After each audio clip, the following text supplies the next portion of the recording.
આ જીત કરે છે રમવાની ને જમીન પછી રમવું થોડી વાર પૂરું કરજો. ભક્તિ મામી કે રો તો રમવા જશે રો આ લોકોની જીત પૂરી થઈ જમીન વચ્ચે રમવા મળશે 2 કલાક રમવા જોશે 2 કલાક હા 2 કલાક What does it mean to be happy? Hello guys स्वागत है आपका हमारे नए व्लॉग में। કાલના વિડીયોમાં તમે જોયું કે આપણે મામેરા વિધિ કરી અને હવે પીઠી વિધિ થવાની છે, તો અમે લોકો મામેરા વિધિ પતાવી જમી કરીને ઘરે આવી ગયા અને સાંજના 4 વાગે છે એટલે બપોરના 4 વાગે છે ને અમે પીઠીની તૈયારી કરીએ છીએ અમે બધા। તો ચલો તમે એન્જોય કરો અમારા પીઠીના વ્લોગને।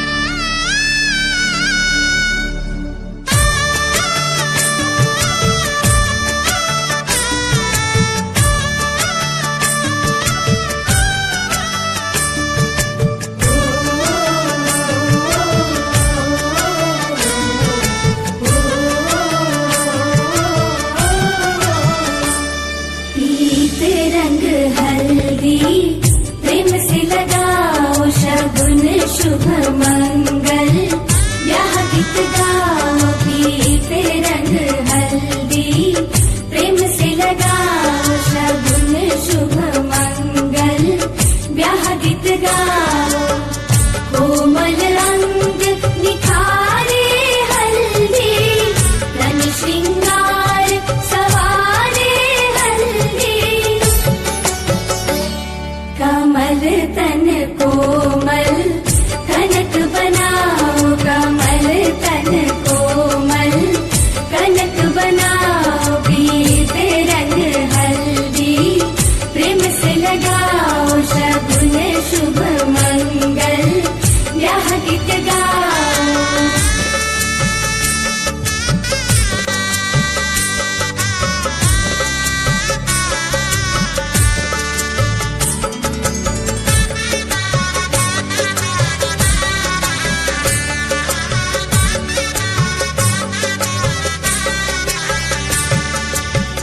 राम के तन पर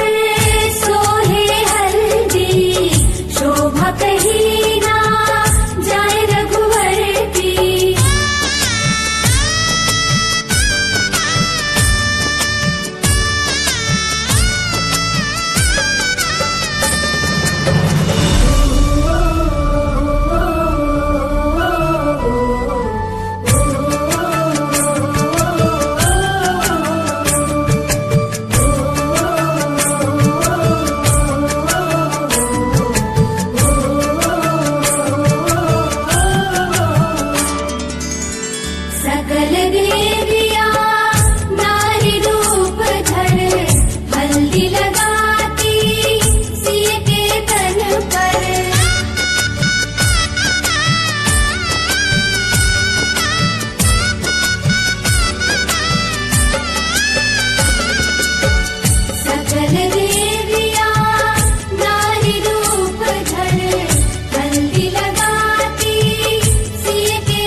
तन कोमल कनक बनाओ कमल तन कोमल कनक बनाओ पीत रंग हल्दी प्रेम से लगाओ शगुन शुभ मंगल ब्याह गीत गाओ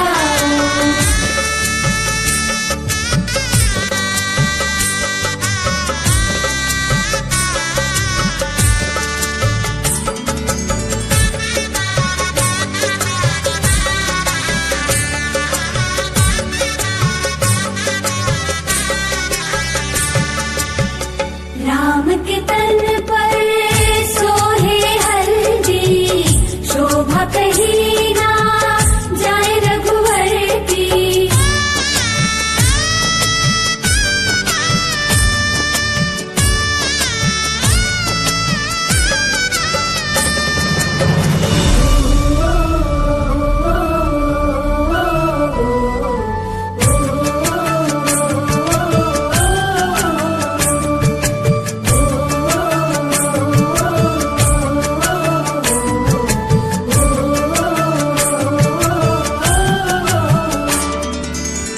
सकल देवियां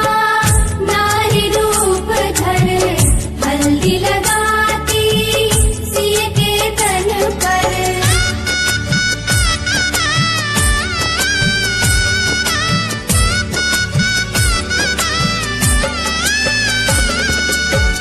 सकल देवियां नारी रूप धर हल्दी लगाती सिय के तन पर सिय की शोभा निरख निरख कर धरती हर्षित चरण चूम कर सुखद क्षण आए मंगल मनाओ सुखद क्षण आए मंगल मनाओ पीत रंग हल्दी प्रेम से लगाओ शगुन शुभ मंगल ब्याह गीत गाओ कमल तन कोमल कनक बनाओ पीत रंग हल्दी प्रेम से लगाओ शगुन शुभ मंगल ब्याह गीत गाओ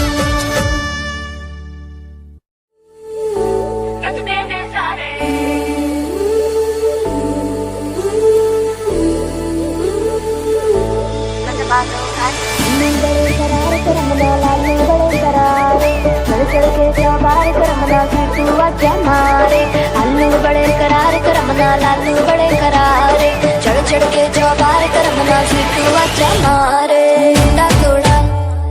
ऑफ बीट है पर कुड़िया दे नाल बहुत स्वीट है मुंडा थोड़ा ऑफ बीट है पर कुड़िया दे नाल बहुत स्वीट है ढोंगी सा ये बड़ा ढीठ है वायरल हो गया ये ट्वीट फूल फूल करने में कूल तू बड़ी तेज कटारी है लगन तरीके हमने कर दी तैयारी है नचते ने सारे रल मिल के आज हिल डुल के ले सारे के सारे नजारे नचते ने सारे रल मिल के आज हिल डुल के ले सारे के सारे नजारे खजमानो खाने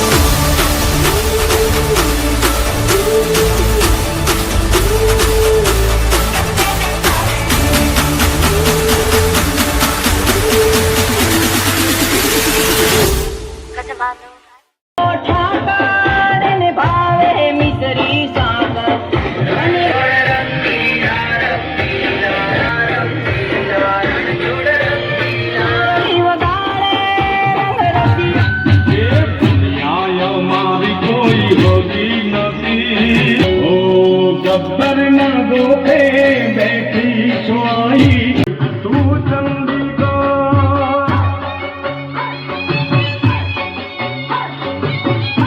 તિથિના પ્રોગ્રામ વચ્ચે બ્રેક આવ્યો છે તો આ બધા તરબૂચ ખવડાવે છે કચ્છી તરબૂચ કચ્છી તરબૂચ ના કચ્છી તરબૂચની મીઠાશ જ અલગ હોય કાંઈ કચ્છની તરબૂચની મીઠાશ બહુ અલગ જ હોય કાંઈ મજા અલગ હોય તો તમે આ લોકો અહીંયા કને કટિંગ કરે છે હું તમને બતાવું બહાર લોકો ખાય છે બધા એ આ છોકરા બધા અહીંયા બેસીને તરબૂચ ખાય છે. હેલો હેલો હેલો તરબૂચની મજા લઈ રહ્યા છે. બીજા લોકો આ બાજુ ખાઈ રહ્યા છે. આ લોકો તરબૂચની પીરસી રહ્યા છે બધા. મજા લઈ રહ્યા છે તરબૂચની. વાહ વાહ વાહ.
કેવું લાગ્યું? મજા આવી રમવાની? આવ ખડી રાખે અમને તરબૂચ સંભારવા મૂકી દીધા મને રમવા ના જોડે. હા આને એને થોડુંક રમવા મળ્યું, કલાક જેટલું, વધારે નહીં કલાક જેટલું રમવા મળ્યું. આ બધું કેટલું બધું ફાઇનલી આના જીતને કારણે હવે જમીન બધા રમશે પાછા. કેવું લાગે નિકલ? મજા આવી રમવાની?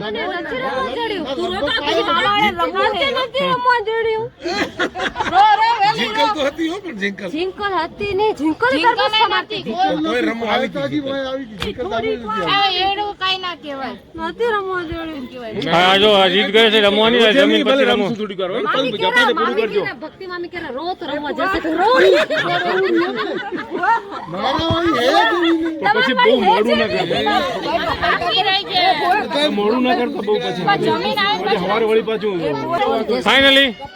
આ લોકોની જીત પૂરી થઈ જમીન વચ્ચે રમવા મળશે 2 કલાક રમવા જોશે 2 કલાક હા 2 કલાક અમને મામા કે 1 કલાક કીધું હા હા ફાઇનલ 2 કલાક મામા કે 2 કલાક આમ કીધું હા હા 3 કલાક ફાઇનલ મજા આવી ગઈ. ચલો હવે આ જમવા જઈએ છીએ હા અમે વિદાય લઈ છીએ હા અમે વિદાય લઈ છીએ જમવા જઈશું તમે લોકો હે જરૂરી છે જવું પાછા આવીને રમશું હા જમવા જાવ છો ત્યાં બતાવજો આજે શું મેન્યુ છે આવીને અમે લોકો જમવા આવી ગયા છીએ જો પાઉંભાજી પાપડ અને સલાડ સાથે ખીચડી પણ છે છાશ પણ છે કેવું છે જમવાનું બહુ મસ્ત આ જો અહીંયા જમવા બેઠા છે જિંકલ બેન જિંકલ બેજાની છે બસ જિંકલ પૂર્વ તૈયારી કરીને 2 ગ્લાસ લઈને બેઠી છે પછી ઊભું ન થવું પડે ને એટલે હા સહી બાત હે ચાલો જમી લઈએ આપણે હવે ગરમી જેટલી બધી છે છાશ વગર નથી ચાલતું ગરમી બહુ હોય સાચી વાત છે કચ્છમાં તો બહુ જ ગરમી પડે બહુ છે હમણાં તો વિમલ ભૈયા બોલો છો શું બોલો છો આહા શું હિન્દી તમારી અમે લોકો જો સમાજવાડીમાં જમીન આવી ગયા હવે અમે લોકો ફરીથી રાસ રમવાના તો આવો અમને જોઈન કરો હા રમવાનો શોખ તો જો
મહાકાળી તારું સતરે